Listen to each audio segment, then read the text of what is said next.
అందరికీ నమస్తే అండి. ఈ వీడియో ఒక ఇంట్రెస్టింగ్ పాయింట్. యాక్చువల్ అంతగా చెప్పాల్సినదో కాదో నాకైతే తెలియదు, కానీ నేనైతే డిసైడ్ చేయలేదు. కానీ అసలు ఫీల్డ్ లెవెల్లో జర్నలిజం పరిస్థితి ఎలా ఉంది, ఒక జర్నలిస్ట్ పరిస్థితి ఎలా ఉంది అనేదానికి ఒక ఫక్తు ఉదాహరణ అన్నమాట. ఈ కేసు తాడేపల్లిగూడెంలో రూరల్ పోలీస్ స్టేషన్లో నమోదైన ఒక కేసు పరిశీలిస్తే అసలు జర్నలిస్టులు ఎంత వరస్ట్గా ఉన్నారు గ్రౌండ్ లెవెల్లో. సో దానికి మేనేజ్మెంట్లు ఏం బాధ్యత తీసుకోవా, అసలు జర్నలిజం వ్యవస్థ ప్రక్షాళన జరగదా అని అనిపిస్తుంది. సాధారణంగా ఆ వృత్తిలో ఉండి వచ్చినోండి కాబట్టి నేను 2009లో ఎంటర్ అయింది ఒక గ్రామీణ స్థాయి రిపోర్టర్గానే, గ్రామీణ మండల స్థాయి రిపోర్టర్గానే పనిచేసినండి. సో అందులో లొసుగులు బాగోగులు లోపాలు అన్నీ తెలుసు. ఆ తర్వాత జిల్లా స్థాయికి, తర్వాత రాష్ట్ర స్థాయి బ్యూరోకి వచ్చి, ఆ తర్వాత దానిలోంచి ఈ దరిద్రానికి ఒక దండం బాబు, ఇందులో మనం ఉండలేము ఏమనలేము అని చెప్పి దాని నుంచి బయటకు వచ్చేసి సొంతంగా ఆత్మాభిమానంతో సరే ఉన్నంతలో మనమే చేద్దాంలే, ఉన్నంతలో సొంతంగా నడుపుకుందామనే ధీమాతో ఇది పెట్టుకున్నాను అనమాట. సో ఇక్కడ అంటే ఒక ఫక్తు ఉదాహరణ నేను హెడ్డింగ్లో పెట్టాను కదా, పడుపు వృత్తి చేసుకునే ఒక అమ్మాయి దగ్గర కూడా వీళ్ళు బ్లాక్మెయిల్ చేశారు. అంటే పడుపు వృత్తి అని మనం కన్ఫర్మ్ చేయలేము, కానీ బ్లాక్మెయిల్ చేశారు ఆ అమ్మాయిని, నువ్వు అలా చేస్తున్నావు మాకు డబ్బులు ఇవ్వు అని. ఒకసారి మీరు ఆ ఎఫ్ఐఆర్ కాపీ చూస్తే సెక్షన్ వెస్ట్ గోదావరి జిల్లా Tadepalligudem rural police station FIR number 142/2025, date 18/8/2025.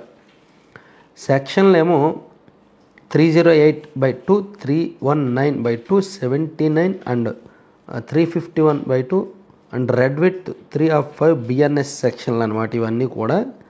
So దీనిలో ఎవరెవరి మీద కేసులు నమోదయ్యాయంటే ఒకసారి జాగ్రత్తగా వినండి. సాక్షి, ఈనాడు ప్యూర్ బద్ధశత్రువులు, ప్రత్యర్థులు కదా, ఎవరి ఇంటెన్షన్ వాళ్ళది, ఎవరి పార్టీ వాళ్ళది. కానీ గ్రౌండ్ లెవెల్కి వచ్చేసరికి అంతా ఒకటే, కలిసే వ్యాపారం చేస్తారు. వీళ్ళ మీద 10 టీవీ రిపోర్టర్ మహేష్ మీద, ఈనాడు రిపోర్టర్ కళ్యాణ్ మీద, ఈనాడు రిపోర్టర్ రాజశేఖర్ మీద and Sakshi TV reporter Prakash మీద ఈ కేసు నమోదైంది. కేసు సారాంశం ఏంటంటే, కంప్లైంట్ ఏంటంటే, అక్కడ 9/6/2025 at 10 AM at complaint house, Vasvi Township, Kunchanapalli village, and same was reported on 18/8/2025 at 7 PM. 9వ తేదీన జరిగింది. ఎంత ఇంట్రెస్టింగ్ ఉందో చూడండి. జూన్ నెల 9వ తేదీ ఉదయం 10 గంటలకి విషయం జరిగితే ఆగస్టు నెల 18వ తేదీన ఆమె కంప్లైంట్ ఇచ్చింది. ఇంతకీ కంప్లైంట్ ఏంటంటే, due to family disputes she lives separately from her husband since 4 months. She and her children are lived in her maternal house. On 9/6/2025 at 10 AM, while victim was at home, 4 persons came to her house. 4 persons are threatened victim, saying they were police and that they had information that prostitution was happening at victim house. Victim told them that nothing of that sort was happening here. At the same, 4 accused persons were forcefully took 20,000 rupees from victim. After the inquiry, the above said persons details are 10 TV Mahesh, Eenadu Kalyan, Rajshekar,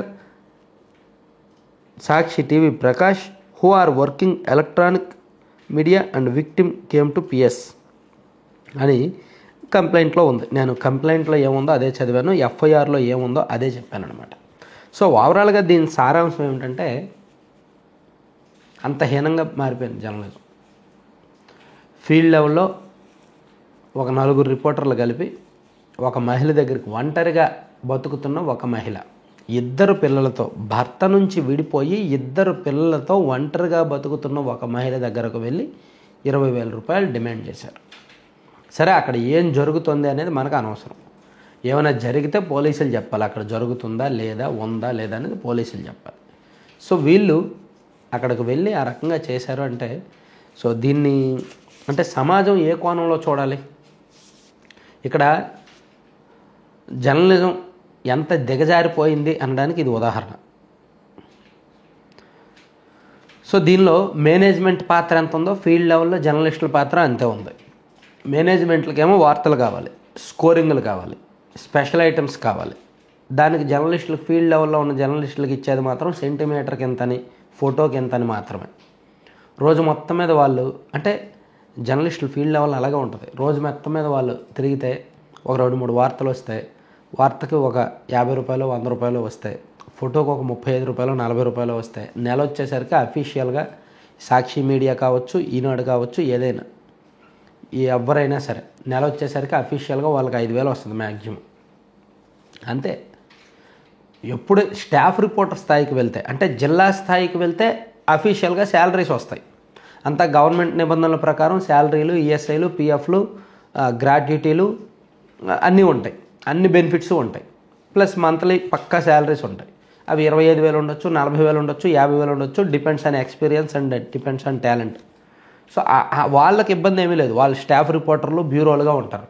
కానీ ground లెవెల్లో పనిచేసే మండల స్థాయి కంట్రిబ్యూటర్లకి, స్ట్రింగర్లకి ఈ కర్మ పడుతుంది. ఇది జర్నలిజానికి పట్టిన దరిద్రం ఒక రకంగా. ఈ సిస్టమే జర్నలిస్టులని కరప్షన్ వైపు నడిపిస్తోంది. ఈ వ్యవస్థ వల్లనే జర్నలిజం చెడిపోతుంది. సో దీన్ని ఎవరు కూడా అరికట్టలేరు, ఎవరు బాగు చేయలేరు. రాష్ట్ర వ్యాప్తంగా అన్ని మీడియాల్లో జరిగేది అదే. ఇంకా ఎంతో కొంత ఈనాడు బెటర్. ఈనాడు వాళ్ళు ఏంటంటే ఈ కంట్రిబ్యూటర్లకు, స్ట్రింగర్లకు కూడా కొంత ఇన్ టైంలో డబ్బులు ఇస్తారు. సాక్షిలో కూడా కాస్త లేటుగా అయినా సరే ఇచ్చేస్తారు. మిగిలిన ఏ పత్రికలో కూడా డబ్బులు ఇవ్వరు, వచ్చేది తక్కువ. సో వీళ్ళకి వచ్చే 5,000 3,000తో వీళ్ళు ఎలా కుటుంబాన్ని పోషిస్తారు? అందుకని ఇలా సైడ్ ఇటువంటి కక్కుర్తి వ్యవహారాలన్నీ చేస్తారు. ఇవన్నీ చేయడం సాధారణమే. ఏదైనా ఒక ప్రెస్ మీట్ కవర్ చేయడానికి వెళ్ళారనుకో, ఆ ప్రెస్ మీట్లో వాడు ఏమిస్తాడు, ఒక ఎమ్మెల్యేనో ఒక నాయకుడు ప్రెస్ మీట్ పెట్టాడనుకో, వాడు ఏమిస్తాడు అని ఎదురు చూస్తూ ఉంటారు. సరే, అది సహజమైన వదిలేయచ్చు. కానీ ఒంటరిగా బతుకుతున్న ఒక మహిళ దగ్గరకు వెళ్ళి బ్లాక్మెయిల్ చేసి 20,000 తీసుకోవడం ఉంది చూసారా? ఇటువంటి ఘటనలు అంటే ఈ వృత్తిని మరింత దిగజార్చుతున్నాయన్నమాట. అందుకే సాధారణంగానే నాకు ఆఫ్ ద రికార్డులో చాలామంది అడుగుతుంటారు. ఎవరైనా కొంతమంది కుర్రోళ్ళు కూడా, మన సబ్స్క్రైబర్స్ కూడా అడుగుతుంటారు, జర్నలిజంలోకి రావాలనుకుంటున్నా ఏం చేయాలని. ఏం చేస్తారు? జర్నలిజంలోకి రావద్దు. జర్నలిజం ఫీల్డ్ అంటే ఇంత దరిద్రంగా ఉంది మార్కెట్లో, ఇంత వరస్ట్గా ఉంది మార్కెట్లో. జర్నలిస్టులు అంటే ఎవరికి గౌరవం లేదు, ఉండదు కూడా. ఎందుకంటే ఎవరికి వాళ్ళకి ఎజెండాలు ఉన్నప్పుడు, ఎవరికి వాళ్ళకి ఇటువంటి వ్యవహారాలు ఉన్నప్పుడు, స్టేట్ స్థాయిలో లేదా జిల్లా స్థాయిలో ఒక పేరు వచ్చినప్పుడు వాళ్ళకి ఏదో ఒక కులమో లేదంటే పార్టీయో ఆపాదించడం జరుగుద్ది, ఉంటుంది ఖచ్చితంగా. మండల స్థాయిలోనో గ్రామ స్థాయిలోనో ఉన్నప్పుడు పార్టీలు ఇవేమి ఉండవు, వేరియేషన్స్ ఉండవు, పక్షపాతాలు ఉండవు, అందరూ కలిసే పనిచేస్తారు, ఇటువంటి బిజినెస్లు చేస్తుంటారు. సో వాళ్ళ స్థాయిలో వాళ్ళు గౌరవం కోల్పోతారు, వీళ్ళ స్థాయిలో వీళ్ళు గౌరవం కోల్పోతారు అనమాట. సో అందుకే కొత్త వాళ్ళు ఎవరు కూడా జర్నలిజం ఫీల్డ్కి రావద్దు. నేను అప్పుడు 2009-10 ఆ టైంలో నేను ఎందుకు వచ్చానంటే, నాకు చిన్నప్పటి నుంచి ఈనాడు పత్రిక చదవడం అలవాటు. నేను 7th క్లాసు 8th క్లాసు చదువుతున్నప్పటి నుంచి ఈనాడు పత్రిక నేను పేపర్ బాయ్గా పనిచేసేవాడిని పార్ట్ టైంగా. అలా పేపర్ బాయ్గా పనిచేస్తున్నప్పుడు అందులో వార్తలు డైలీ చదివేవాడిని. అలా చదివినప్పుడు నేనే రాస్తే బాగుంటుంది కదా వార్తలు అనిపించేది. అలా ఆ పిచ్చి మీద వచ్చానన్నమాట ఫీల్డ్లోకి. వచ్చిన సంవత్సరానికి 6 నెలలకే నాకు దీనిలో ఉన్న లోపాలు లొసుగులు తెలిసిపోయాయి. ఇంకా బయటికి వెళ్ళలేము, దీనిలోకి వచ్చిన తర్వాత బయటికి వెళ్ళలేము. సరే, ఎలాగ బయటికి వెళ్ళలేం కదా, నెక్స్ట్ లెవెల్కి వెళ్ళాలి, జిల్లా స్థాయిలో బ్యూరోకి వెళ్ళాలి అని చెప్పి ప్రమోషన్ కోసం ట్రై చేసి హార్డ్ వర్క్ చేసి జిల్లా స్థాయి బ్యూరోగా వెళ్ళిపోయి పర్మనెంట్ ఇన్కమ్ తెచ్చుకున్నా, ఫిక్స్డ్ శాలరీ తెచ్చుకున్నా. సో అందుకే నేను చెప్పేది ఏంటంటే, ఇప్పుడు ఈ ఫీల్డ్ అనేది అసలు బాగలేదు, ఏ లెవెల్లో కూడా బాగలేదు, ఏ మీడియా కూడా బాగలేదు. ఎక్కడ జర్నలిజంలో నిజాయితీ అనేది చచ్చిపోయింది. అంటే పచ్చిగా చెప్పుకోవాలంటే ఈవెన్ బెగ్గింగ్ అండ్ ఈ పడుపు వృత్తి దానికి ఈక్వల్ అయిపోతున్నారు అనమాట కొంతమంది.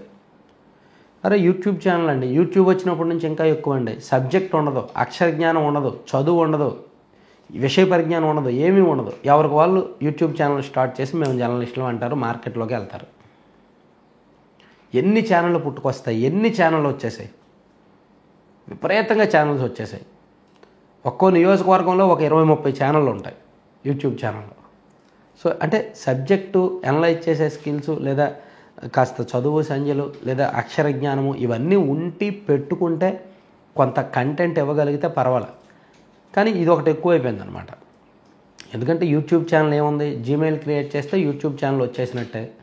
సో దానిలో ఒక ఛానల్ పెట్టడం, విలేకరులు కావాలని చెప్పి యాడ్ ఇవ్వడం, కింద అడ్వర్టైజ్మెంట్లు కావాలని చెప్పి అడ్వర్టైజ్మెంట్లకి వెళ్ళడం, అడ్వర్టైజ్మెంట్లలో కమిషన్లు ఇస్తామని చెప్పడం, ఇదో బిజినెస్ అనమాట. సో ఇది ఒకటి వృత్తి అలా మారిపోయింది. అందులోకి ఎవరికాళ్ళు పేపర్లు పెట్టేస్తారు, డిజిటల్ పేపర్లు పెట్టేస్తారు. ఆ పేపర్లు పబ్లిష్ అవ్వవు, ఏమి ఉండదు. RNI రిజిస్ట్రేషన్ తీసుకుంటారు, డిజిటల్ పేపర్లు వచ్చేస్తే ఆ స్క్రీన్ షాట్లు సర్క్యులేట్ చేసేస్తారు, అయిపోద్ది. సో వర్స్ట్ ప్రస్తుతానికి దేశం మొత్తం మీద నాకు తెలిసి ప్రపంచంలో వర్స్ట్ ప్రొఫెషన్ ఏమైనా ఉందంటే జర్నలిజం మాత్రమే. సో ఆల్రెడీ మేము వచ్చాము, దిగిపోయాము, దరిద్రంలో ఉన్నాం కాబట్టి, కూరుకుపోయాం కాబట్టి కొత్త వాళ్ళు ఎవరు కూడా ఈ ఫీల్డ్లోకి రావద్దు అని చెప్పడానికి నేను ఈ వీడియో చేశాను. Thank you.